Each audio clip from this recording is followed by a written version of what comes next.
Chicago के PTI के सदर हैं सैयद अज़हर बुखारी साहब।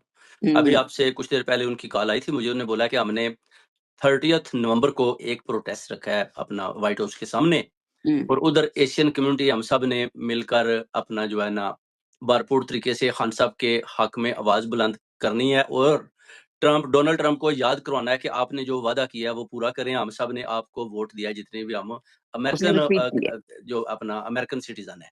तो आप जी, अपना वादा तो मुझे भी उन्होंने बोला जी कि अगर हो सके तो मेहरबानी करें आप भी आ जाएँ और हुँ, उधर आकर हमारे साथ खड़े हैं और हम मिलकर उधर जो है ना सारे। तो मैंने उनको कहाँ बोला पर? कि मैं पूरी कोशिश करूँगा, अगर मेरे पास टाइम मिला तो मैं पहुँच जाऊँगा, नहीं तो हुँ, आप ज़रूर पहुँचे और ट्रंप को अंदर आवाज़ जानी चाहिए कि जनाब इमरान खान के खिलाड़ी व्हाइट हाउस के बाहर जमा है। जैसे खान साहब व्हाइट हाउस में गए थे तो ट्रंप ने बोला कि इधर कौन-सा तूफ़ान खड़ा है, इतनी ज़्यादा दुनिया इधर क्यों आई है? तो उन्होंने बताया कि इधर जनाब पाकिस्तान के प्रेज़िडेंट इमरान खान आए हैं और हुँ। उनके लिए सारी दुनिया इधर बाहर बैठी हुई है। तो ट्रंप कहता है इतना तो लोग मेरे लिए नहीं कभी इकट्ठे हुए जितने खान साहब के लिए अमेरिका